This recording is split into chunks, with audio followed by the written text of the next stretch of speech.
साथियों, हम प्रोटीन पर 3 वीडियो डाल चुके हैं और आज ये चौथी वीडियो हम बना रहे हैं। तो आज हम बताते हैं कि प्रोटीन का कार्य। जब हम प्रोटीन को पढ़ लिए, उसकी संरचना को जान लिए, उसकी गुण को जान लिए, तो आज हम पढ़ते हैं प्रोटीन का कार्य। साथियों, हम जानते हैं कि प्रोटीन जीव शरीर के लिए वेरी इंपॉर्टेंट बायोमॉलिक्यूल्स है, क्योंकि प्रोटीन बिल्डिंग मटेरियल के रूप में प्रयुक्त होती है।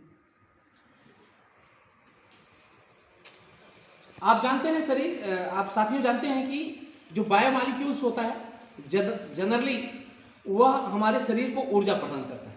लेकिन ऊर्जा कौन से जैव मॉलिक्यूल देते हैं? तो आप पढ़े होंगे कार्बोहाइड्रेट, उसके बाद पढ़ेंगे वसा, उसके बाद प्रोटीन्स। लेकिन आपके शरीर में ऊर्जा की पूर्ति सबसे पहले कार्बोहाइड्रेट के ग्लूकोज से होती है। किससे? ग्लूकोज से। इसलिए जो है कि ग्लूकोज को हम सेलुलर फ्यूल के नाम से जानते हैं, कोशिकीय ईंधन के नाम से जानते हैं।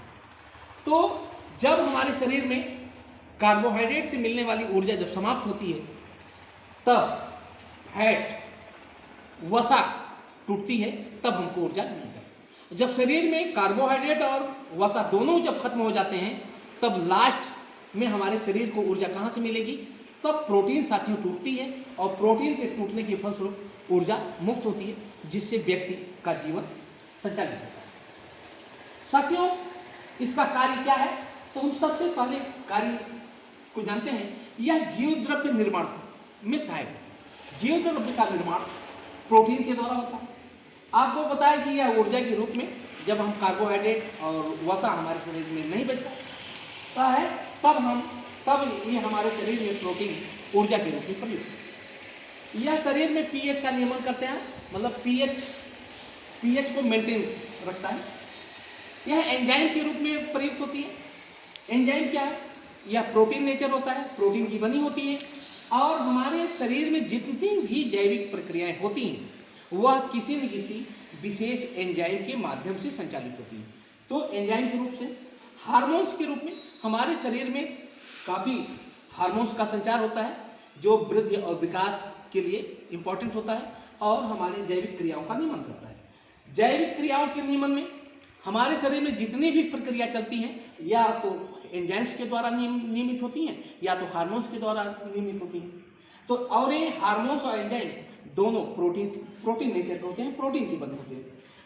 नेक्स्ट कार्य है इसका क्षतिग्रस्त ऊतकों का निर्माण करना। हमारे शरीर में जितने भी ऊतक या कोशिकाएं नष्ट होती हैं, उनका निर्माण करने में ये सहायक है। रक्त निर्माण में आप जानते हैं कि हीमोग्लोबिन एक प्रकार की प्रोटीन है, जो हमारे रक्त में ऑक्सीजन को अपने साथ बांध करके एक स्थान से दूसरे स्थान तक दूसरे कोशिका को ऑक्सीजन पहुंचाने का कार्य करती है। तो इस प्रकार से साथियों आप जान गए होंगे प्रोटीन का कार्य। हाँ, एक बात ध्यान में रखिएगा साथियों कि प्रोटीन्स अगर आपके शरीर में नहीं मिल रही है, बिल्डिंग, आप जानते हैं कि प्रोटीन्स क्या है? बिल्डिंग मटेरियल है। तो जिस तरीके से अच्छा अगर बिल्डिंग मटेरियल होगा तो आपका मकान उतना अच्छा बनेगा। तो प्रोटीन भी अगर अच्छी मात्रा में आपके शरीर में अगर पहुंचेगी तो आपका शरीर स्वस्थ होगा और शरीर का विकास और वृद्धि अच्छा होगा। लेकिन अगर प्रोटीन की कमी है साथियों, तो प्रोटीन की कमी से होने वाला रोग क्वाशरकोर रोग कहलाता है। कौन सा रोग कहलाता है? क्वाशरकोर रोग कहलाता है।